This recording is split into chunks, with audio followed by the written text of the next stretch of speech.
We're ready to go? There you go. Okay. Welcome, everybody. My name is Carolyn Vincent, and I'm the chair of the small firm section. I want to welcome you today to the Dropbox Paper and Zoom tools, the must-know skills that you will need for working in our virtual environment. I'm going to go through a few items for the beginning of the day, and then I'm going to introduce myself and the speakers a little more completely, and we'll get going with our seminar. First of all, you'll notice when you get onto Zoom, which sometimes takes a little while, and I might mention that I'm the chair of the small firm and sole practitioner section, which is producing this video today. And my first experience with Zoom, which I really didn't know what it even was a month ago on March 18, when we had our first executive committee meeting remotely by Zoom. And thanks to Zane and Amanda, we produced it with Zane's help. And Amanda helped set up some instructions, which are attached to your materials. So for those of you holding meetings with people, and there's many of us that don't really know how to participate in a meeting, there's some materials attached, and that will be very helpful to you.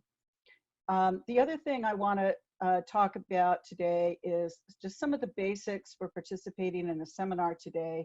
And one of those is if you go to the bottom of your screen, you will see the chat box. You sometimes have to hover your cursor over it, but you will see a chat box.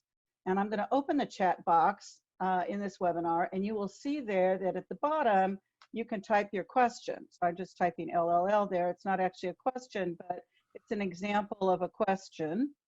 And it's to all participants. So hit click, and it goes up as a question.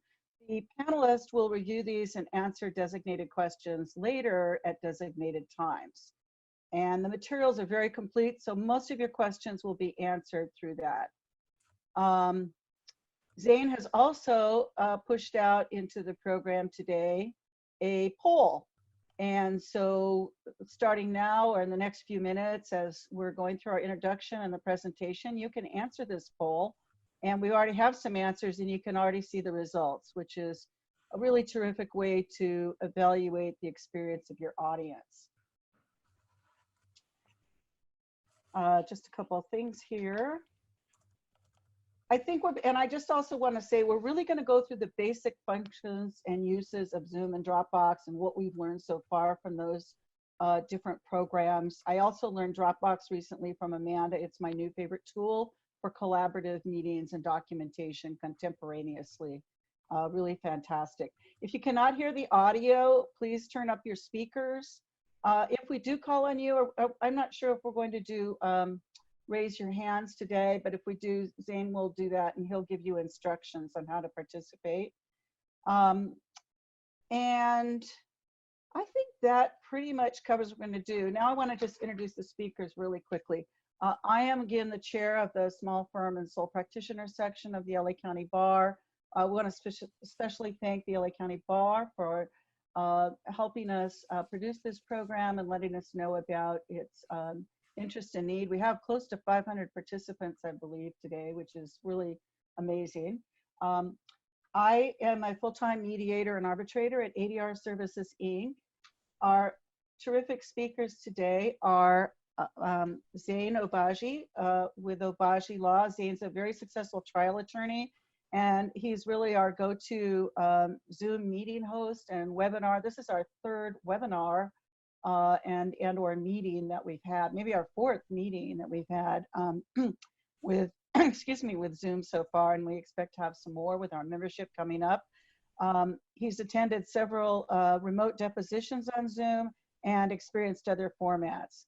Amanda Rokita, whose practice area focuses on business litigation, is really well versed and trained on using Dropbox. She uses it in her office. I now use it with all of my staff and project managers. Both Zane and Amanda are very active members of the small firm section executive committee, and we hope you enjoy this presentation. I'm going to turn it over now to Zane. Thank you. All right, thank you, ladies and gentlemen, for attending today. And it's just going to take me a moment here to share my screen with you. We did push out a link that's in the chat for the written materials. If you wish to download them, you should be able to do so. And let's do it this way. All right. Oops.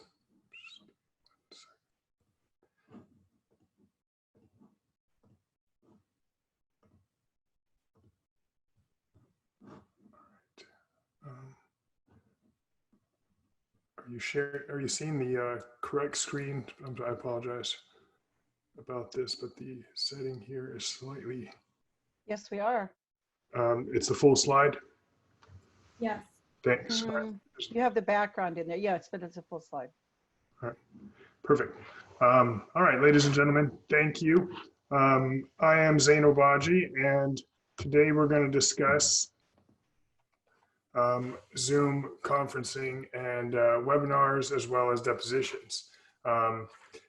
Just a little bit about me as far as LACBA. I'm a member, co-program chair for the small firm section. We would like to call ourselves the small and mighty firm section because we engage in a lot of timely, current, and relevant broad-ranging programs. Our members are active, responsive, and they produce valuable email exchanges. We've really got a generous, sharp membership that feels like a strong community. So if you're not part of the LACBA small firm section and you are a small firm practitioner, I suggest you consider joining. All right, there's my plug. So I was real honored to be able to give this presentation because LACBA, especially the small firm section, has given so much to me. It's great to be able to give back, especially to the broader LACBA community. We're going to discuss the vices, virtues, utilities, and alternatives to Zoom. The thing is, Zoom is really user-friendly. It's available on your desktop computer or laptop, whether you have a Mac or a PC. They've got a program for your cell phone, whether you have a Droid or an iPhone. They've enabled one-tap dialing. So when you see a Zoom invitation and it's got that where it says one tap, all you have to do is highlight that text on your phone, press the copy button on your phone, drop that into where you dial, paste it into where you dial, and it'll automatically dial the number, wait the appropriate time, enter the password, and get you into the meeting. So it makes getting into meetings very easy, even if you're not going to do a video conference. They have a web browser plugin and an Outlook plugin, and this is what they look like. When you install it to Outlook, it's up there, and it makes it very easy to just start a meeting right away. Same thing with Google Chrome. I'm sure the Microsoft Edge also has a similar plugin. All right, we've got a couple of disclaimers to cover, of course, because I am a lawyer. And the views expressed here today are mine. They're not LACBA's. Technology changes. In the course of preparing this presentation, Zoom changed where the button is to invite other people. So this is current as of today, or at least as of yesterday. And it may not be current in some respects as of tomorrow. But after seeing this presentation, you should be in a fairly good position to be able to figure things out if they do change ever so slightly. I'm not endorsing Zoom for reasons that you're going to see, but the reality is Zoom is prevailing in the marketplace as a very common and easy tool to use. So it is good to know how to use it, where it's appropriate to use it, and the like. All right, so Zoom is not totally private. Even though you'll be in a conference with you and one other person, there are reports that its encryption method is flawed. While it encrypts your conversation, your Zoom conference between you and your fellow participant, Zoom can actually still access that conference, and it's not encrypted as to Zoom. And of course, experts point out that if it's not encrypted to Zoom, then somebody else, a hacker, could get into it also, so it's vulnerable. All right, we've linked, where you see blue font like this, those are links, both in these materials and the PDF that we pushed out via that Dropbox link in the chat. You're gonna need to copy and paste that Dropbox link into your browser in order to access the document. One thing that's also been come up since Zoom has launched in popularity is Zoom bombers. These are people who join a big meeting.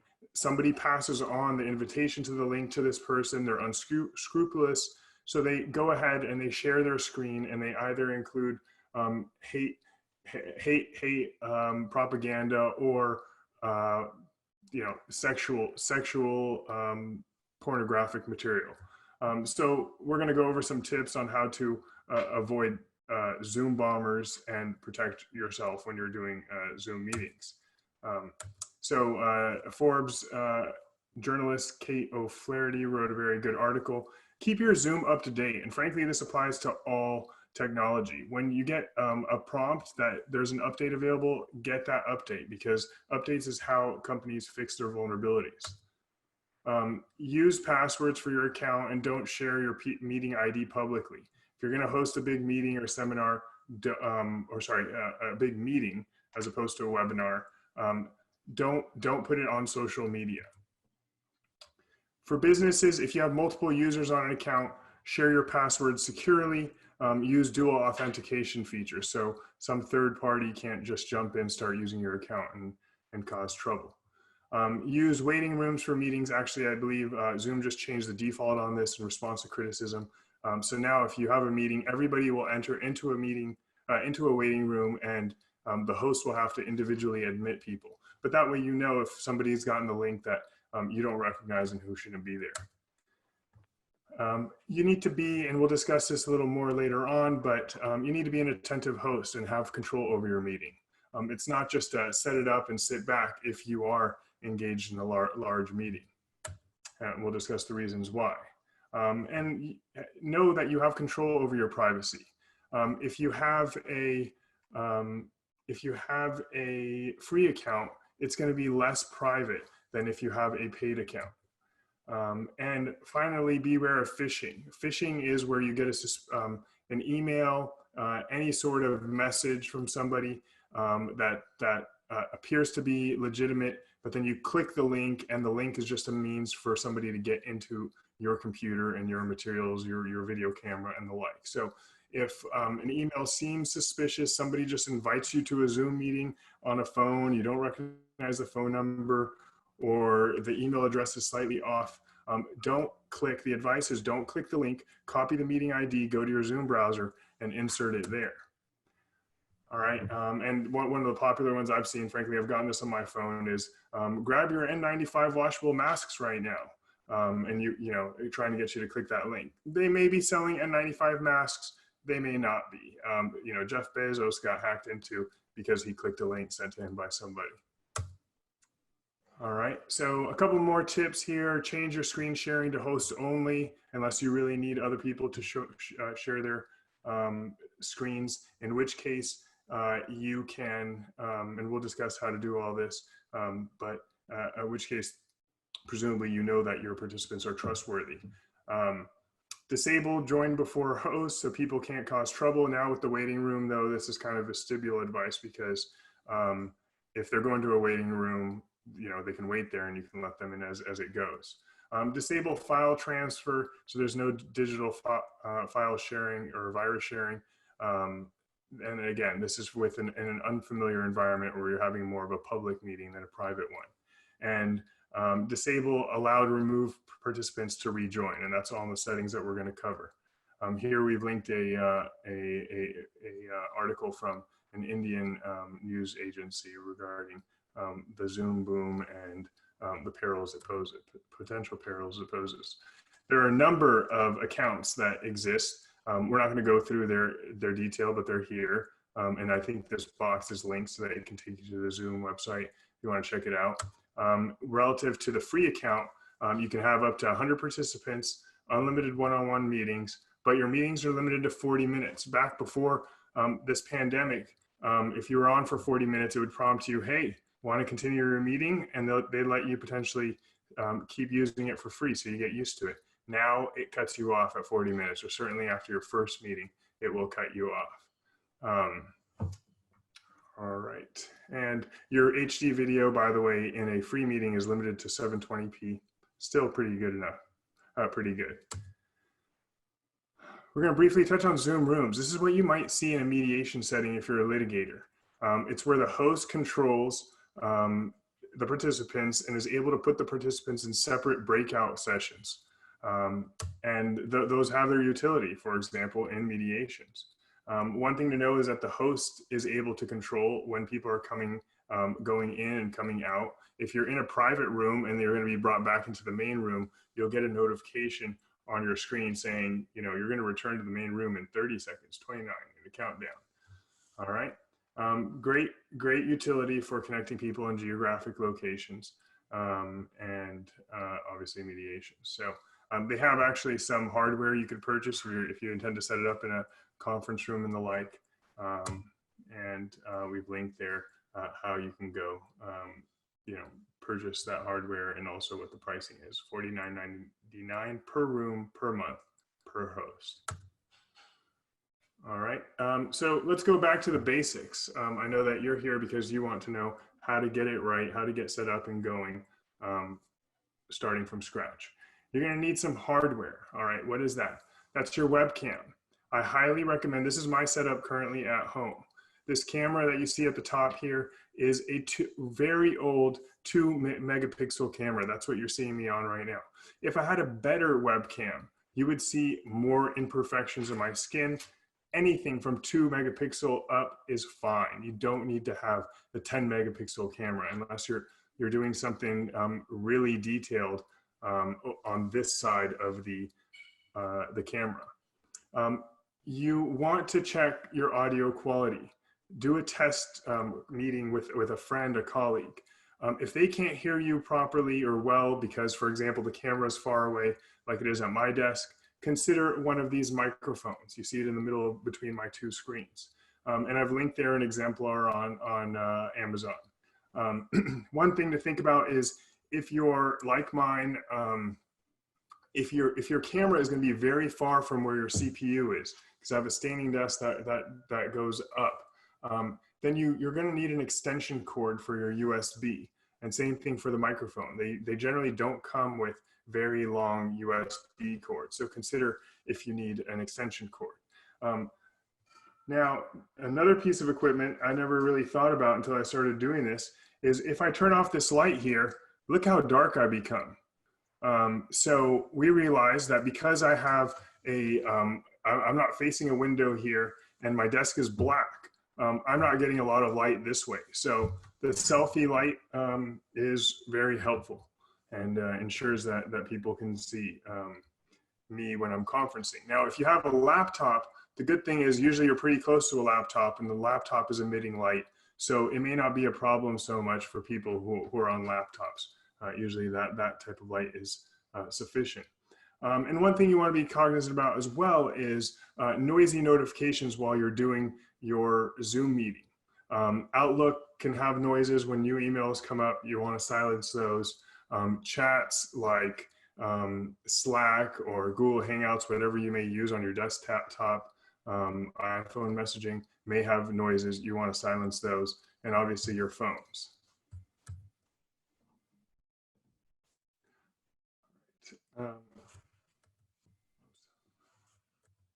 And test your setup, of course. You don't want to get into an important meeting and then realize people can't hear you, people can't see you, and have issues like that. All right, when you first join a meeting, you're going to get this prompt, join with computer audio. Notice that it also says in the top left, phone call. If you don't have a microphone set up, if your microphone is not working, then you can call into a Zoom meeting even when you are participating by video. So the audio will come from the phone and your video will come from your video camera. You can set this, if you know you've got a good microphone set up, you can set it so that you automatically join with computer audio.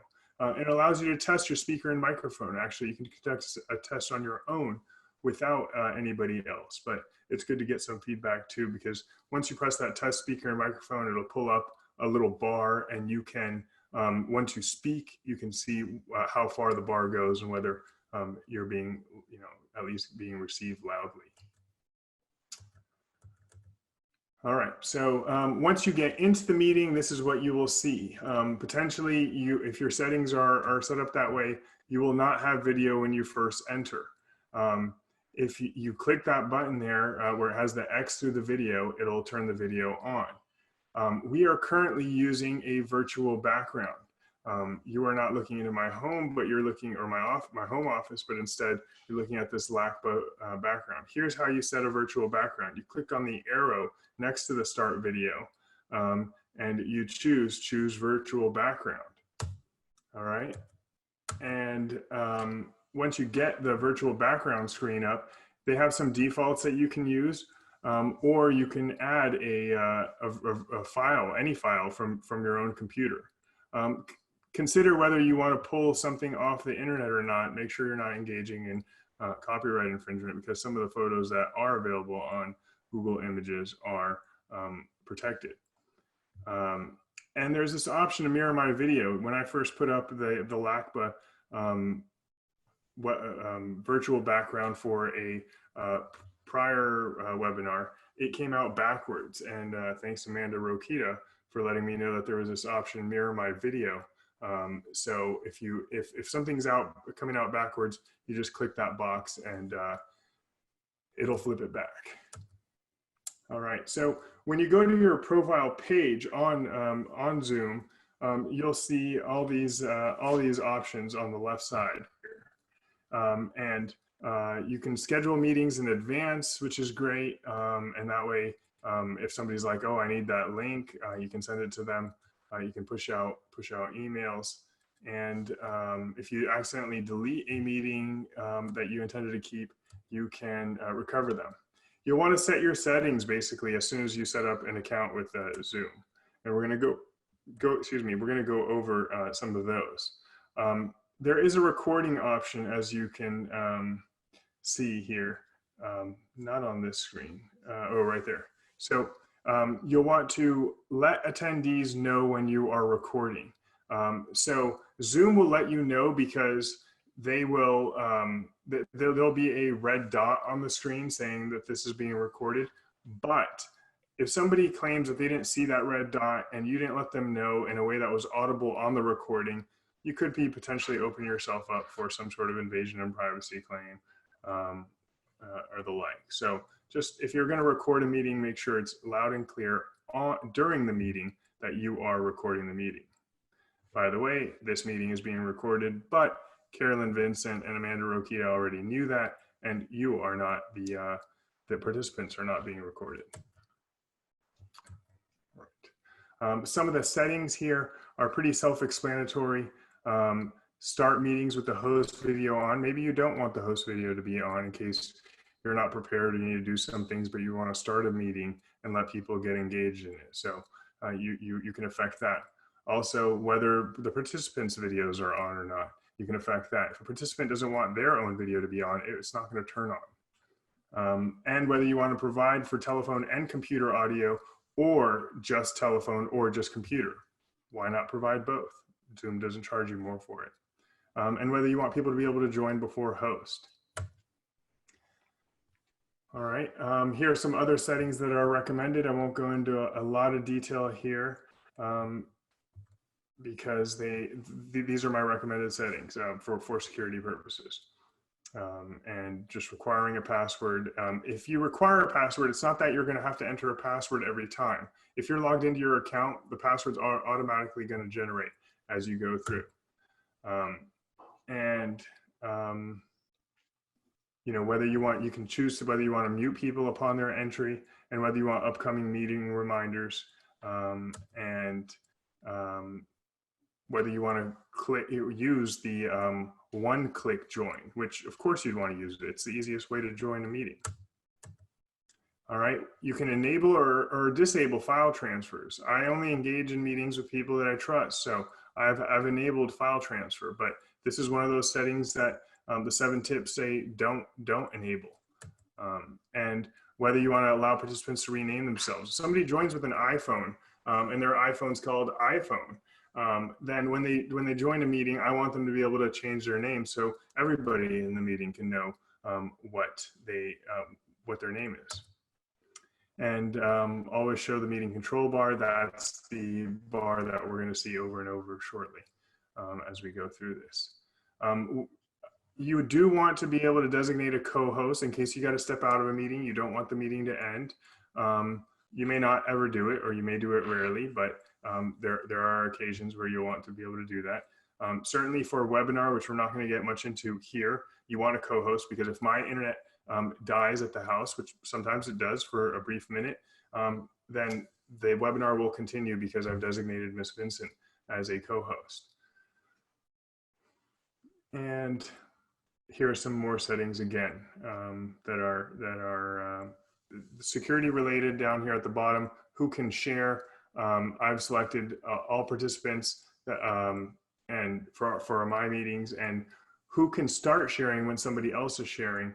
I've made it so only I can share when somebody else is sharing, but I don't really see that happening too much in our legal meetings. All right, so this is what it looks like when you get into a meeting.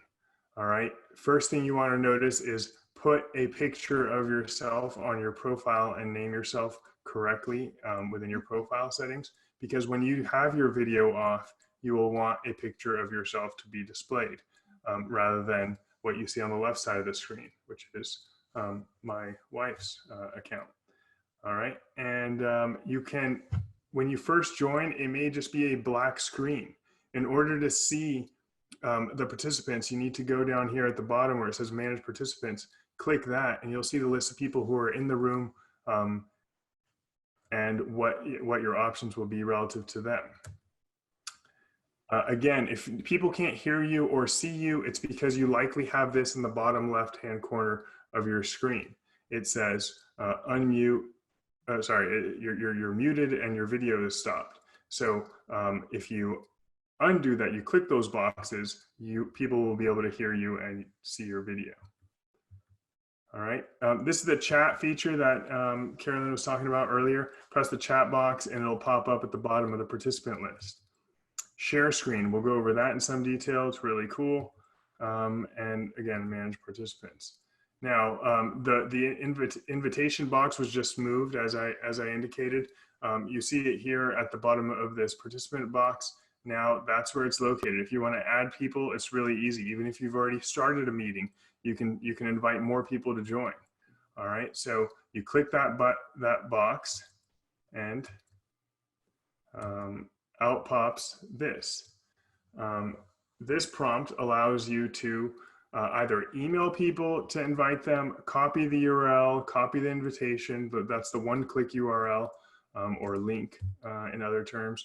And you can email them or else, however else, maybe drop it. If you can text message from your computer, which a lot of people are doing these days, you can drop the link into a text message to somebody, and now it's really easy. Of course, on your phone, you're able to just text message the link very easily from there. Once you're in a meeting, down in the security settings, you can, this is where if you do have a Zoom bomber, you'll want to go right away is to security. And once you click the security menu, you're gonna have an option to stop screen sharing, even if you've enabled it in your master settings in the middle of the meeting. And that'll stop your Zoom bomber from continuing to show inappropriate stuff. Right, and now going on to the screen. Yep. Really quick, a number of people were having trouble accessing materials. Amanda put a link in the chat bar, which I understand if you copy and paste will get you the materials, but can you say anything else to the audience about how they can access the materials? Sure, so you see the link, make sure you highlight the full link, and then on your computer, press Control-C. That's the copy, that's the shortcut for copying, okay? Then or Command-C. Or Command-C on an Apple, thank you. And then go to your web browser, go to highlight whatever is already in your web browser at the top, and press Control-V or Command-V. And then it should paste it and press Enter, and that'll pull up this file. Then you can either view it online or you can download it to your computer. But if not, and this continues to be an issue, then we'll just have it emailed out by LACBA. I know Tarina Scott is on the call, and she will send it out if this continues to be an issue. All right. Thank you. So once you're in a meeting, you can do a really cool thing that, like I'm doing now, called screen sharing. And once you press the share button at the bottom of your menu, you're going to get this option, and it's going to let you choose either screen. I have two screens here. So screen 1, screen 2, any other windows that you have open at the time. It'll let you just share that window. And it also allows you to choose a whiteboard to use, which is basically if you have a touch screen where you can draw. I don't know that it has a lot of application for us lawyers, but and a cool feature is that you can share your iPhone or iPad here. And let me scoot back here before I jump ahead to that. If you're going to play a video for your audience, like a lot of people did for a Passover Seder, you can check these boxes to share your computer's sound and also optimize screen sharing for a video clip. So that's something to keep in mind. And now if you want to share your iPhone or iPad, you can click there. It'll tell you, hey, go to your iPhone and iPad and allow screen mirroring. And so I did that, and this is what I ended up seeing. Exactly whatever was showing on my iPhone got to be displayed on the screen here. So I thought that was pretty cool. That could be a good way to share social media or whatever it is that you may have on your iPhone that you can't access on your computer if you're an iPhone user and a PC user as well. All right, this is another instance. My screen here in this video is being covered. It's not video disabled, so you don't see my picture. But this yellow box that you see is a very important box for a host. This is how you have control over your meeting. So the first thing that you want to know is that when you are in a meeting, at the top right, there are multiple views to be able to see everybody in the meeting. You can either do a speaker view, in which case you only see the person who's speaking as big and everybody else is small. You can do a gallery view, in which case you see everybody equally. And once you're in the speaker view, you can select a particular person to keep them big by double clicking on them. Now, we're going to go over some of the settings with participants. Over here, you see myself and Albo as participants. If I hover over Albo, it's going to give me some options. I can unmute her, or I can click more. And if I click more, it's going to say, ask her to start her video, make her a host, make her a co-host, rename her, put her in the waiting room, or all importantly for the nefarious folks who join your meetings, remove. Okay, so you have a lot of control as a host. And a important thing that you will want to ensure, hi Samira, I will address your question a little later on. Excuse me. So one thing you want to be aware of is when you are in a meeting and the yellow box moves to somebody who is not speaking, you will want to mute that person who the yellow box moved to, because that means that they're having background noise in the meeting that I'm sure you're all hearing. And so you'll want to mute that person, and they can unmute themselves, or you can let them know that you can send them a message. Hey, I muted you because we're catching background noise. And that way you keep your meeting sounds pleasant, and you can hear the person who's intending to be heard. All right. You can record on Zoom with the Basic Pro account. This is included for free. It's really easy to record. It records to a cloud. You can share directly from their cloud, or you can download it to your computer and share it that way. And you can also download just the audio portion without the video, which is cool. Think about the uses that you could have for this from a marketing standpoint, especially if you're a small firm practitioner. It's a very easy way to record a video blog and push it out. I'll put it on YouTube. All right, so initial meeting hosting tips, we've already discussed the multiple views. Consider muting, if you're having a big meeting, consider muting everybody. letting them know, hey, by the way, I'm muting everybody. If you'd like to unmute yourself, just go ahead and click the microphone on the bottom left and unmute yourself, or press Alt-A. That will also unmute a person. And it's good to have good communication with your participants relative to what you're doing. And again, we've already covered this, but watch when the yellow box moves to a non-speaker, because that is when you will be able to then hover over that person's name in the participant list and mute them. All right. Now turning to depositions. As you know, we just got emergency rule 11, allowing for depositions where the court reporter is not present in the same room as a deponent. That's great. Obviously, the next step is to get your opposing counsel to agree to allow you to do that, because if they don't agree, you're not exactly able to make a motion to compel a deposition right now. But to the extent you have cooperative opposing counsel who has no objection to a remote deposition, here are some things to keep in mind. Here's some sample language you can include. I think under emergency rule 11, my reading is that you need to elect and potentially give notice that you're electing to have the court reporter not be present in the same room as a deponent. So we include that in our deposition notices. Another important thing, in our opinion, just because we've faced some pushback, is that the court reporter is going to need to host the meeting. So you don't need a Zoom account or any other account to be able to conduct a remote deposition. You might want it so you're comfortable with the platform, but the court reporter really should host it so that, for example, a overzealous attorney can't mute their opposing counsel and prevent them from asserting objections in the middle of a deposition. All right, there are a lot of ways that you can do a remote deposition, both before and after that, before the pandemic and now. Zoom's one of them, of course, and there's WebEx, Cisco's WebEx, and Adobe Connect.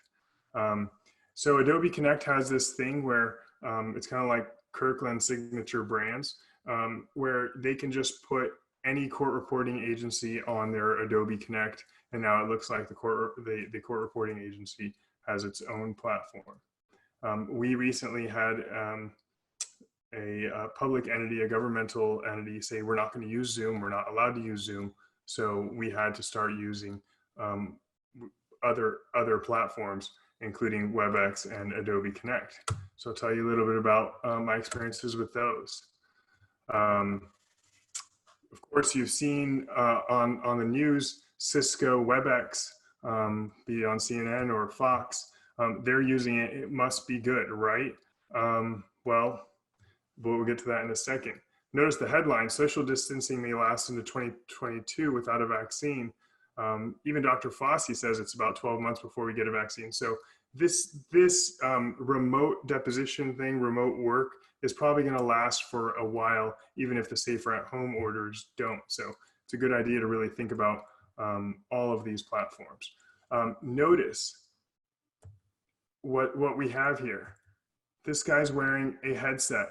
And as I watched the news a little bit here and there, I noticed that every person who was speaking from their home on Cisco WebEx was using an earphone bud. And when I took a deposition using Cisco WebEx after opposing counsel objected to Zoom, I realized why. We got so much bad audio feedback, and it was really disruptive to the videotape deposition. So I think they have some things to work out there. I have not experienced that on Zoom yet. Then Adobe Connect. So I'm actually in the middle of defending a deposition today on Adobe Connect, and you have to dial in on the phone separately. You can't use your computer audio. That means that you have to wear a headset probably to have the best audio experience. Otherwise, you're gonna be talking into a speakerphone, which may not be as clear. So to the extent that the camera ends up on you in the deposition, which it shouldn't, then you're going to be seen with the headset, and it's not terribly embarrassing, but just an FYI. In our case, that did happen. The Adobe was had an overflow of people using it, a surge on Wednesday afternoon, and you can no longer see the deponent. The deponent got kicked off. So I think it was videotaping me since I was taking that deposition. So it's just something that's good to know. And I have not experienced this on Zoom. Now, standard Adobe Connect does not allow you to screen share, but exhibit sharing is an add-on feature. I've not yet tried it, but I understand that there is an exhibit sharing feature on Adobe Connect. Veritex, for example, it started offering after the pandemic, started offering free, what they call Veritex Virtual. They used to charge $250 per appearance on Adobe Connect. So you pay $250, your opposing counsel pays $250, opponent, somebody pays $250 on behalf of the deponent, but they waive that fee currently, but they still will charge you for exhibit sharing. I'd say look for court reporters to waive any sort of fees relative to remote depositions because the volume of depos has dropped so much. All right, so my experience with Zoom, consistent quality, but the privacy issues are real. And you potentially have a duty to inform your client if you're going to be using Zoom for any part of their case about the fact that it may not be entirely private. So if we're talking about a promissory note collection case, that may be one appropriate form to use a Zoom platform for a deposition. But if we're talking about a sexual assault claim or a claim involving SSI, sensitive security information in the airline industry, Zoom is probably not the platform for a depo. All right. And then another issue that comes up with Zoom in a depo is that if you're screen sharing, as you see that I'm this little figure right now, the videographer can't keep the camera on the deponent and make the deponent big. Instead, you're going to have to, sorry, I did not mean to go forward. Did you say something, Caroline? 5 minutes. All right, thank you. And I actually do have a clock here on this. Thank you. The videographer can't pin the deponent. So the deponent's going to be small. Great, you know, I'm only going to use my exhibit for a little bit of time, and then I'm going to, then we go back to the deponent. Sure, but if you leave your exhibit, your screen sharing on, then your whole deposition, or however long that you leave the screen sharing on, is going to have the deponent in a very small box. So be aware of that. And the good thing is Zoom does have file transfer capabilities. A workaround that I've found for depositions, I'll go at this slide backwards, is that if you create a, go this way. If you create a folder and you have in it the exhibits that you intend to use for the deposition, and then you put within that folder a separate folder that is going to be the exhibits that you're going to share with opposing counsel, you can send a link, like I've sent a link to you all for the program materials to opposing counsel and the deponent. And that link will be for this folder where we intend to put the depo exhibits as we use them. So once I am about to present exhibit 1, I drop it in there, and then I can also share it on my screen. And now the deponent can see it on their screen, and opposing counsel has a full copy of the exhibit. It's one alternative regardless of what platform you end up using. All right, some other tips for remote depositions is confer with your opposing counsel in advance. A lot of time is wasted. I've already had a lot of time wasted where somebody, the deponent, doesn't have the appropriate equipment. We have to come back the next day. Make sure the deponent has a camera, microphone, lighting, and a quiet place. Nobody benefits from a garbled transcript or a poor video. It's good to be able to get clear audio and a clear shot if you are videotaping it. And you'll want to choose, if you're screen sharing, an appropriate desktop background.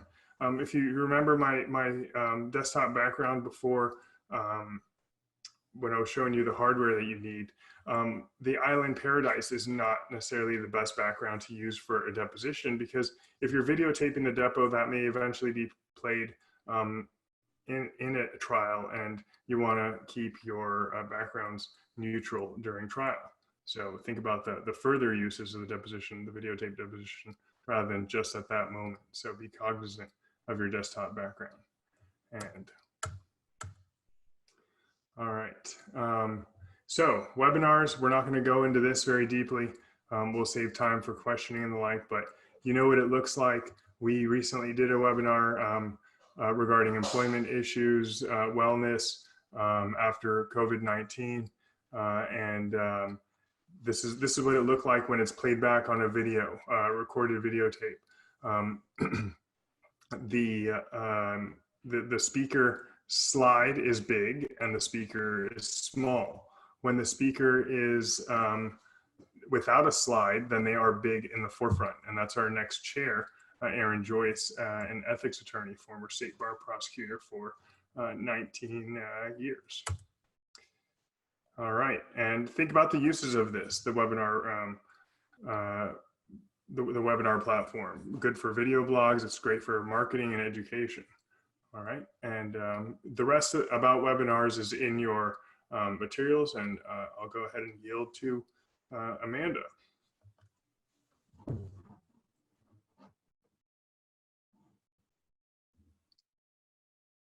All right. Thank you, Zane. Good afternoon, everyone. My name is Amanda Rokita. I am a member of the Small Firms and Sole Practitioner Executive Committee, and I am very excited to bring you a presentation on how to use Dropbox Paper.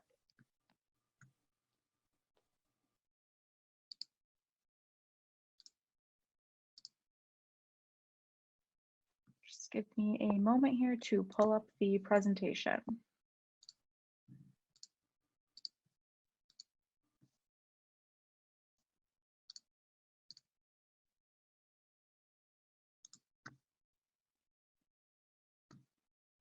In the meantime, we've gone ahead and shared the polling results.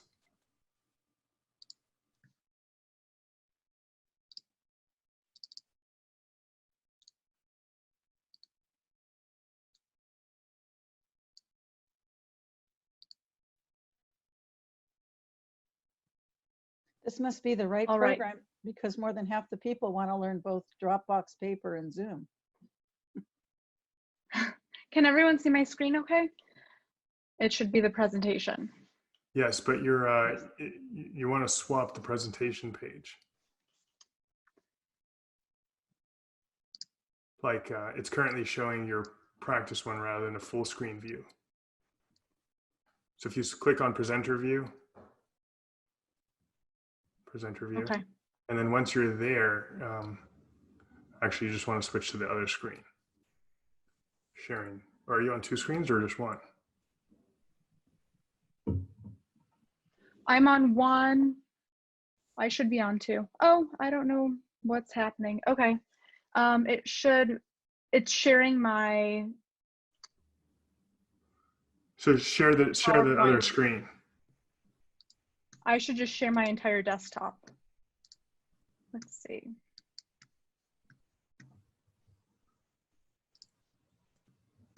Let's do a new share. I apologize for this, everyone. Share screen, PowerPoint. Ready to play from start? Yes. How does that look?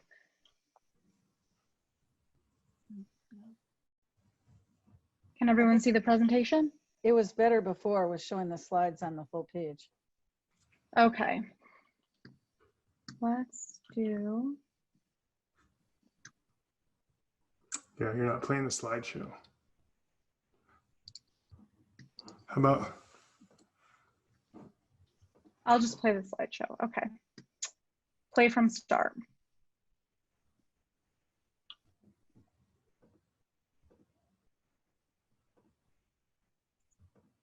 Is that okay?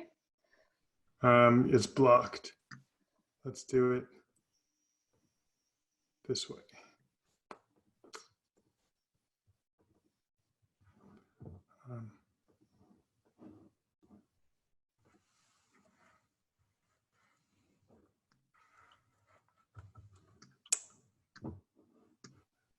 Can you want to email me your, actually here, I'll just do full screen. Oh, use slideshow. There you go. Oh, that's good. Okay.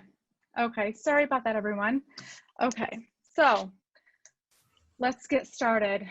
First off, with a disclaimer, this is not an exhaustive list of all features and functions that Dropbox Paper has to offer, and Dropbox Paper may update its software at any time.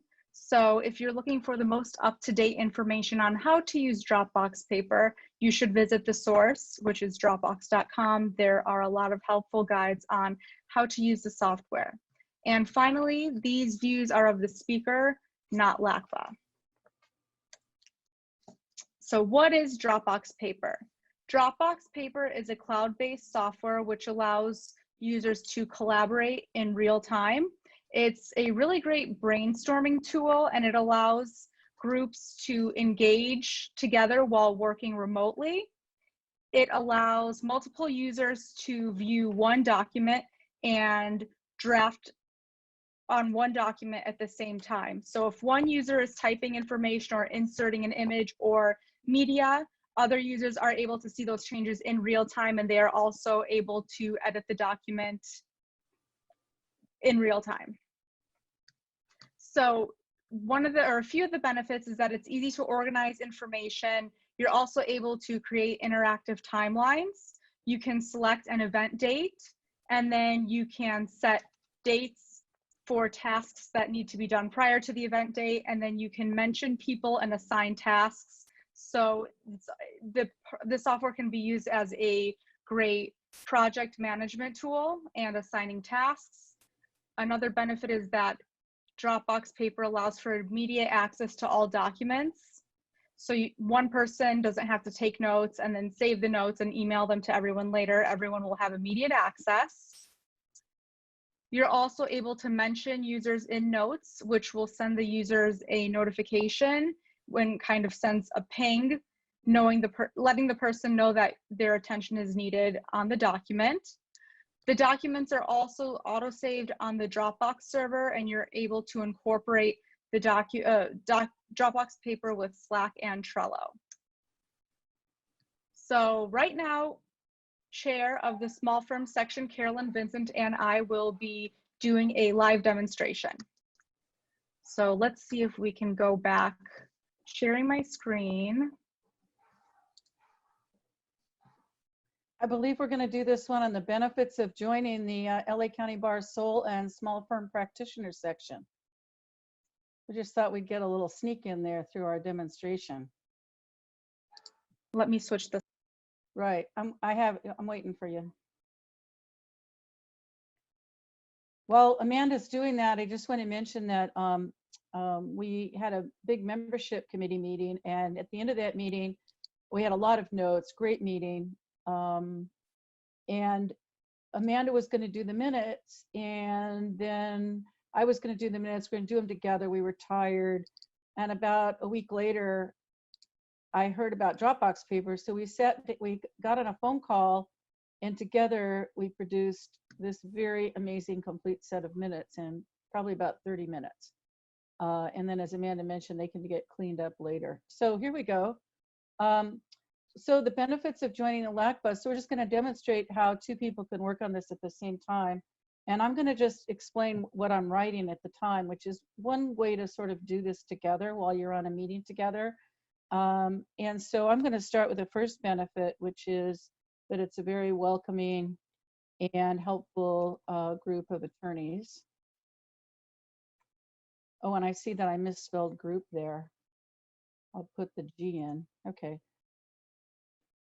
Got another And one? I will go ahead and add the second benefit, which is that we have a very active listserv. And with that active listserv, the listserv creates a sense of community. Since we have a diverse group of attorneys that are a part of the group, no matter what question is asked, someone will have an answer. And during COVID, the amount of course, there's some spelling errors that are happening, but we're just brainstorming and back and forth details regarding court closures and strategies is essential to many of our members' practices. Did I get that one right, Amanda? I spelled COVID. Yes, you did. COVID wrong. I'll go. I can change that for you. Oh, you're fixing it for me? Thanks. Yes. Real-time collaboration. And I would say another feature is that we have exclusive networking events. Oh, that's a good one. Oh, and we are working on having events all through LA County very, very soon. That's true. We're going to engage in a great deal of member engagement. But I'm going to add another one here while you're doing that one, that our section members at our mixers have really raved about the opportunity to get to know each other. Many of you may not know, but we've had an active section listserv for a long time, and we just started having an executive committee and organized events on a regular basis in the last year and a half or so. So people know each other by the listserv, and now they get to know each other personally. It's a great group, and we had a lot of new members, and we hope you all join.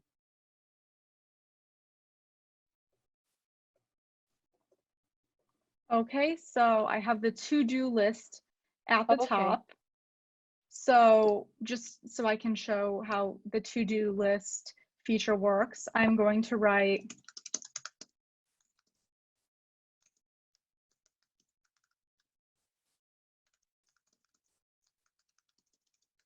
and I am going to assign this to Carolyn Vincent. Perfect. Okay, that's okay, great. So and then I'll be getting a use notification of that in my email and through my Dropbox. Good job. So thank you. I will you. get back to Great the meeting. PowerPoint. 1 second.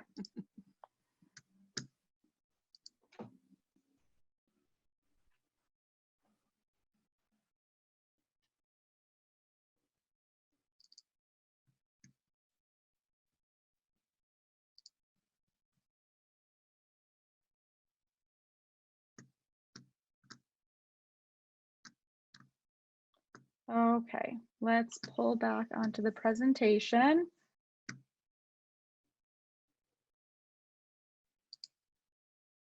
Okay, can everyone see the presentation? Mm-hmm. I think we're having the same problem as before. You might need to do the slideshow again, or whatever you did last time. Oh, use slideshow. Okay, got it. Perfect. Okay, so how to access Dropbox Paper. First, you should confirm that you're able to access Dropbox or Dropbox Paper. Some organizations have blocked Dropbox from their internet servers, such as financial organizations or some courthouses. I've been told that Stanley Mosk does not allow users to access Dropbox when they are using the Wi-Fi in the courthouse.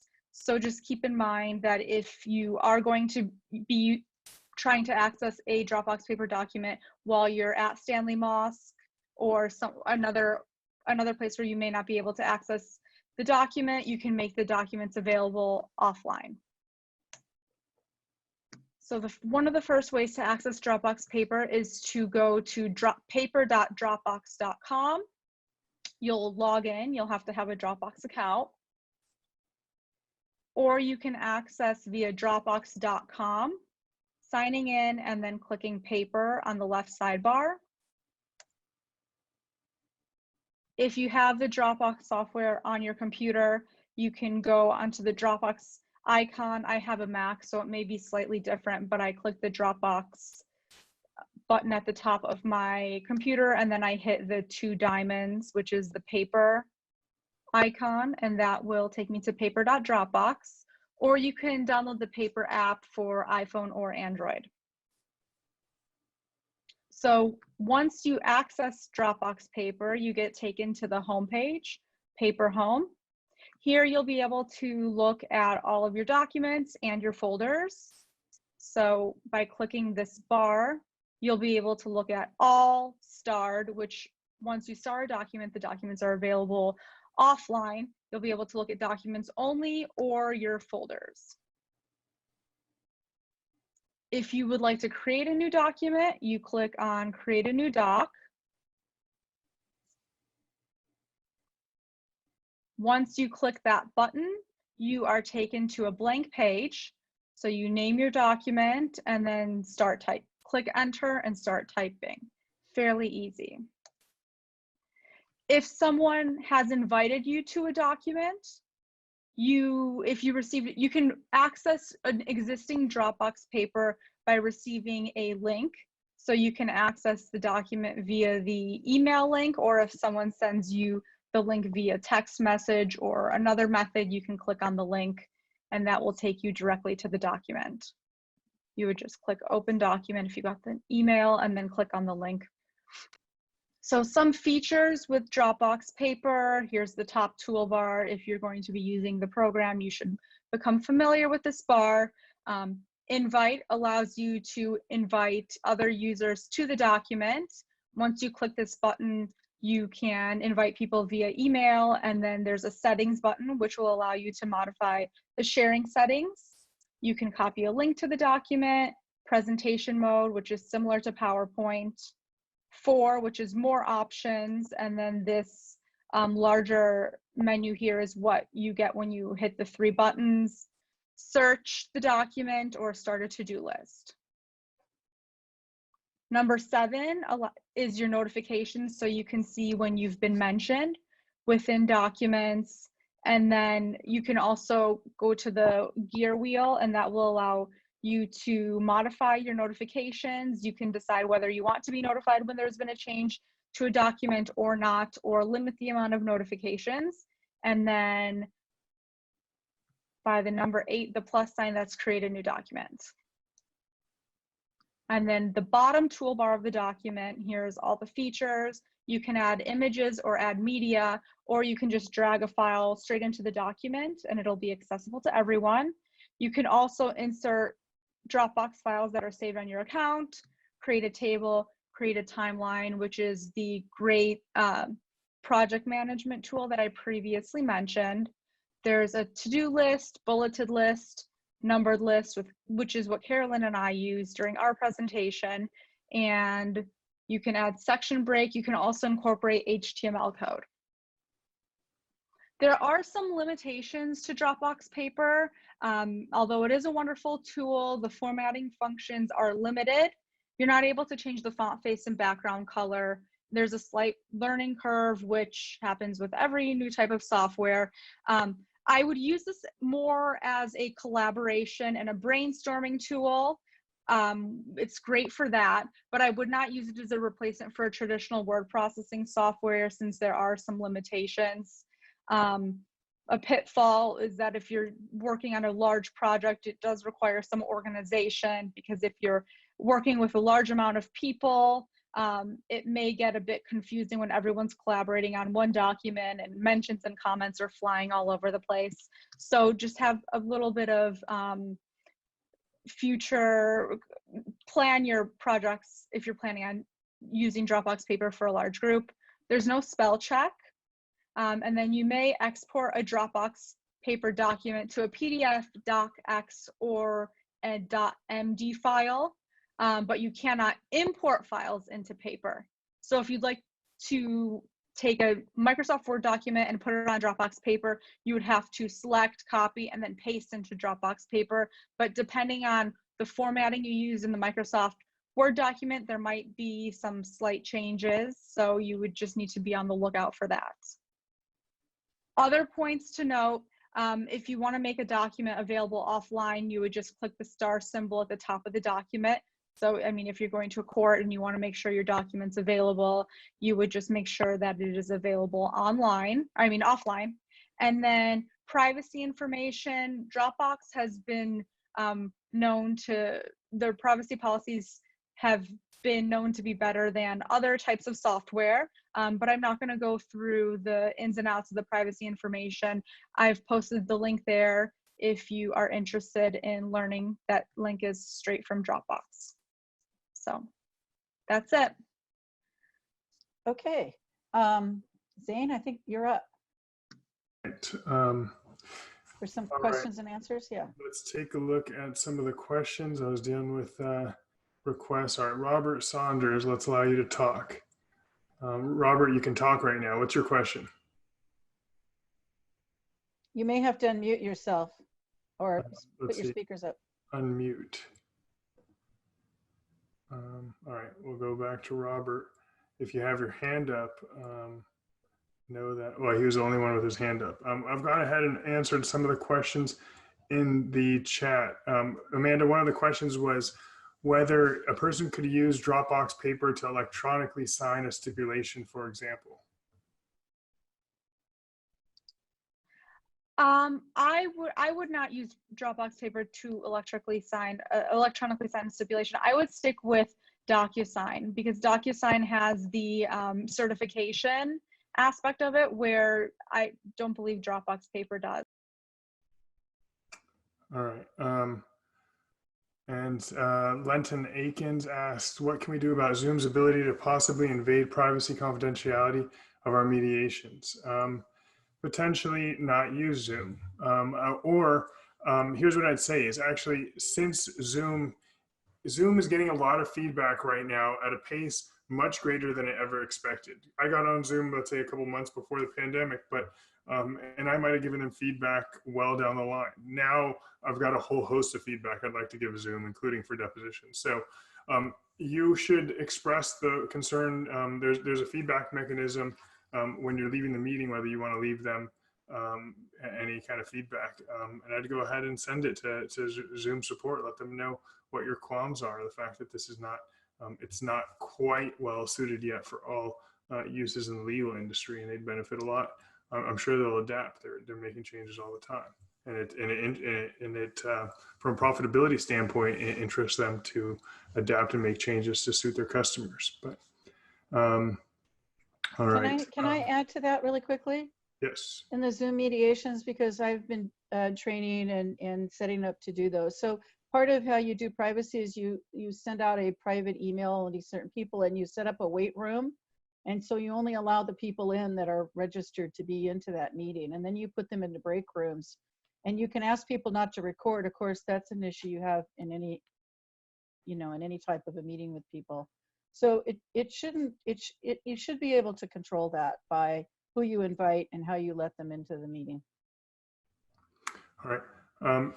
There are a lot of requests for the materials. What I've done is I've set up an email to go out tomorrow, a day after this webinar concludes, and it'll include the same link. If you're having trouble accessing the link, like that's not going to work for you, then go ahead and email us at support@Obagi Law and request the materials, and we will email you the PDF. My assistant will.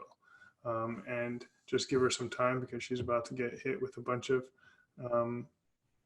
requests, and so she'll get that out to all of you at the same time, probably at the end of the day.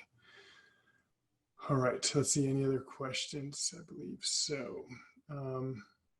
Will simply turning off screen sharing will stop a Zoom bomber? Good question. So it will, it'll stop them if they're bombing by showing something inappropriate. If they're bombing by playing really loud music or screaming something, or else putting up their middle finger in the middle of the video, then it's not going to stop that. So then you'll have to stop their video and mute them, or kick them out, remove them altogether, which is your best bet when you can identify who the person is. So probably the best way to do that is you see them on the screen. Let's say it's a big meeting. You see their name, Zane. You go to the participant panel. There's a search box at the top. You type Zane, and then you hover over them. You click More, Remove. All right. How do you designate a co-host? Whenever I do that and enter the email of another. Okay, so Deborah, that's a great question. You're not going to be able to designate when you have an account and you're just like, you have one pro account with one host yourself. You're not going to be able to do that in your meeting settings. Once you're in the meeting and the person joins the meeting, that's when you can hover over them and make them a co-host. All right, that's the workaround.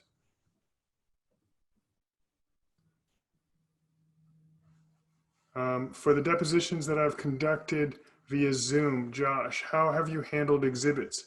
E.g., do you send them as PDFs to the Zoom file transfer? Do you email them separately to all participants? Do you display the exhibits on screen share? So, sorry, this is John. John, as I described, and it's in one of the slides there, the best way where I had to dish them out one by one was create a shared folder with nothing in it initially. And then and then share a link the same way I did here with opposing counsel, either via email or through the chat, and the deponent and the court reporter, because everybody needs them. And then as I was using an exhibit, I would drop it into the folder. So opposing counsel has the full exhibit and the deponent has it. And then I would screen share the exhibit. But of course that has its challenges, because the deponent then can't flip to the page that they want to flip to, which is why I recommend making sure that they not just are able to see it on their screen, but actually have a copy and access to a copy of the file itself. But it's got its challenges. Alternatively, I've done it before where I just say, hey, these are the documents I'm going to use in the deposition. If there's no surprise relative to the world of documents, it's a promissory note case. It's something where everybody has the documents. There's no real angle. You're just trying to find out, you know, a little more information. Then you can do it that way too. But so far, the system's not perfect. Although I have not yet. The caveat is I've not yet tried exhibit share on Adobe Connect, and I understand that that is specifically made for deposition type environments. So more to come on that. All right, we answered that. Still cannot download the materials. I realize that. All right, we've answered that. ULC, what is your latest info about appearing in court via Zoom WebEx? You know, I have not, because I was preparing for this, I've not kept up with the court announcements. I don't know if Carolyn or Amanda, you have any info on that, but Sorry, I don't. I guess since I did hear that Judge Brazil talked about what the appropriate attire is for court, I can imagine that at some point there is going to be an allowance of video appearances, which would be ideal. But I also understand that their technology is not yet updated or is suitable for hosting video conferences. So we just don't know. Are you able to use Zoom recordings as videotape depositions? Glenn, I would say no, you cannot, right? Your videotape deposition needs to be done by a videographer, right? A licensed or certified videographer, and it's got to be done by a neutral party. If you videotape the deposition, could you use it as an admission? Maybe, and the other side knows it.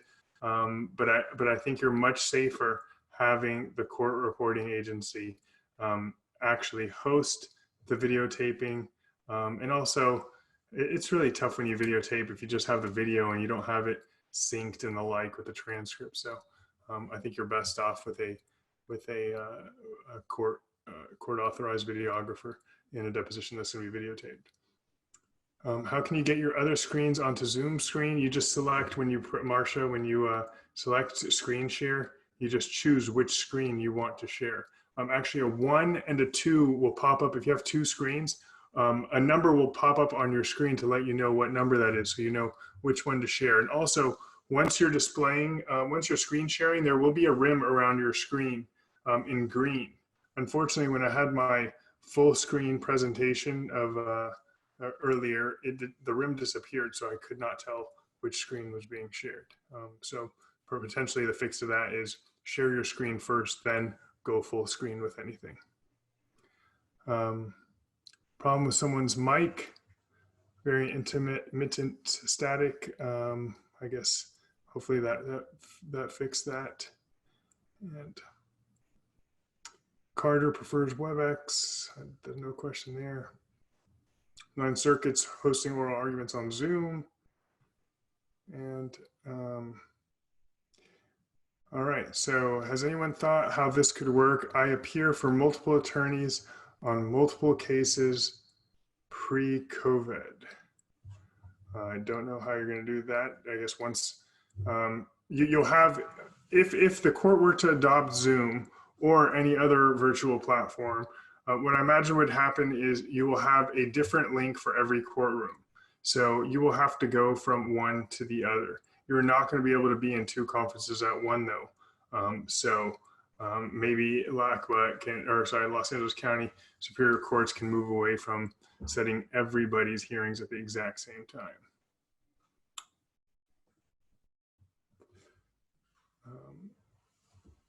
And Andy shares that having conducted a Zoom mediation online, it's important to modify your documentation, specifically your including confidentiality agreements. There are several things that you want parties to be aware of, acknowledge, and agree to when mediating online. You can search online for appropriate language to use in modifying your agreements. Sure, but we're all attorneys, right? So we can prepare it also. All right. Maybe one or two more, and then we have some for Amanda. I'm just reading them. So why don't you go ahead and throw them out to Amanda? Did you see the questions for Dropbox, Amanda, on the chat? In the chat, no, I was looking at the Q&A. So let me. Oh, okay. look. You know, there's two different sources of questions going, but here's a couple I'll see. read to you. Do you have to be on Dropbox Paper at the same time as other participants, or can you send them a link to edit at a different time? You do not have to be on the document at the same time. You can send a link and then others can view or edit later. Okay, so you have quite a few that came up at the same time. Want me to keep reading them to you, about 126 or so? Yeah, keep going. Sure. Dropbox Paper could be used as a client portal. It seems it could act as an account of communications between client and attorney. I think that was a comment. But I do use Dropbox Paper. Oh, if I would use it with a client? Yes, I actually was considering starting to use it for discovery responses. I believe that's an easy way to collaborate with your client. I do use Dropbox Paper with my support staff, especially for project timelines. But with the client, you can definitely use it as a attorney-client portal. Do you have any concerns, Amanda, that if you put, let's say, a notification to the client, hey, just FYI, we got these discovery requests in here on the Dropbox Paper. They're going to be due in 30 days, and then somehow it gets deleted by the client or otherwise by some staff person by accident, that there's no like real record to preserve it? Or is there a way to retrieve what was once typed? You can go back into the document history if the content was deleted within the document, or you can go into the history and look at the files that were deleted. I believe that it depends if you have a pro account or not, but the documents are saved for at least 30 days. I would have to check on how long deleted files stay on for the free account versus the pro accounts. Oh. So, but you can also, when you send your client the invitation for discovery requests, I would suggest also sending a request to yourself, even though you're already part of the document, or sending it to one of your staff members, so that if your client does delete it or a staff member does delete it, you have a record that it was sent. Here's a question. How's Dropbox Paper different from Google Docs, which also allows multiple users to edit the same file simultaneously? So Google, I guess it's more like Dropbox Paper versus Dropbox Paper and Google. It's kind of like Coke and Pepsi. Some people don't want to use Google because of the security concerns. People tend to favor Dropbox a little more. And a lot of attorneys that keep their files on Dropbox, it's easier to keep your Dropbox files and your papers in the same place. Versus using Google Docs and then having to save them on Google Docs and then having your Dropbox files, PDFs, Word documents in a separate place. It's more of a matter of preference, and I don't believe Google has the event management tool, which I think is very helpful. All right. I got a question I'd like to respond to. What prevents a deponent? Thanks, Paul, for this. What prevents a deponent in Zoom or other platform from being prompted to give answers furnished by others via other devices? You know what? I included to cover this, but I have in our new admonitions when we get into a deposition, besides the regular admonitions, is there anybody else in the room with you? And if there is, like their attorneys present with them, probably not right now. But if they are, okay, point in the direction of your attorney, please. And then they point in the direction of their attorney. Now you have that in the record, assuming this is being videotaped, so you know when they are looking at their attorney. Okay, they don't necessarily know why you're asking them to do that early on. So I think that's an effective way to do it. Also, I saw a deponent looking down a lot, and it wasn't sure what he was looking at, whether he was being furnished answers or responses by his attorney. But in any event, I asked him, what are you pointing at? What are you looking at down there? And he said, oh, just some notes I'm taking it for myself. Okay, can you hold those up? Those are presumably discoverable at that moment, unless he says that they're notes for his attorney. And then had him hold it up to the camera. And yeah, he didn't hold it up there for very long, but now that's part of video, right? So I can we can go back to that at a later point in time. But that is, of course, a downfall of a virtual depo. Here's another question. I'm not sure if you all addressed it, and I apologize if I missed, but most courts firewall block Google Drive. This is Robert Saunders. Is Dropbox also blocked? Probably so, right? I think we talked about this. Yeah. But you can work on Dropbox Paper offline. And then it will be Yes, I online, right, believe Amanda? it is. Yes, you can work offline. You can save the document offline by starring it, and then it'll be available offline. And I do believe that Dropbox is inaccessible within the LASC court. All right. Deborah asked about the recent Zoom security update concerning China. You know, I've not actually looked at that, so I don't have a further answer for you than what you indicated in your question. Yeah, and just a reminder, we have in our list of materials, which we'll make sure you do receive if you didn't yet, a list of several very recent articles that cover how you can make Zoom secure and possibly that question that was asked. It's changing daily. Any other questions? Oh, let's see, people have Samira. their hands raised. Samira had a question. How do you keep your docs private when on Dropbox Paper? You would modify the share settings.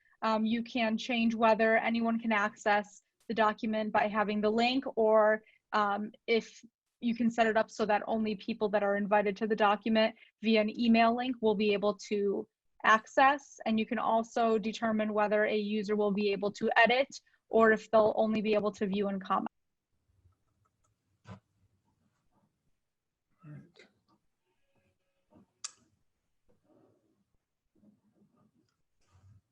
We have time for a few more questions. Let's see if there are any others. We got that one.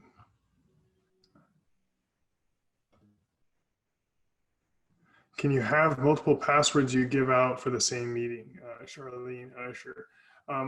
Charlene, the Zoom generates the password, and I believe it generates the same password for the meeting. So I do not believe that that is possible. I think you can have authenticated users, which is slightly different. But if you're a part of a tight organization, then you could basically say, only if you have the @Obagi Law email address, then can you join, can you join this meeting? And all right, we got a lot of comments in the questions. All right, anybody else have any burning questions? Who's an authenticated user? Michelle, that's exactly what I just answered. There's somebody who you screen out or screen in because of some feature, like their email address. And actually, if you Google that, authenticated profiles allow hosts to participate, restrict participants who can join a meeting or webinar to those who are logged into Zoom, and even restrict it to those whose email address use a certain domain. So if they're authenticated users, the link, forwarding the link is not just going to allow anybody to log in. or jump onto your meeting without actually being logged into Zoom.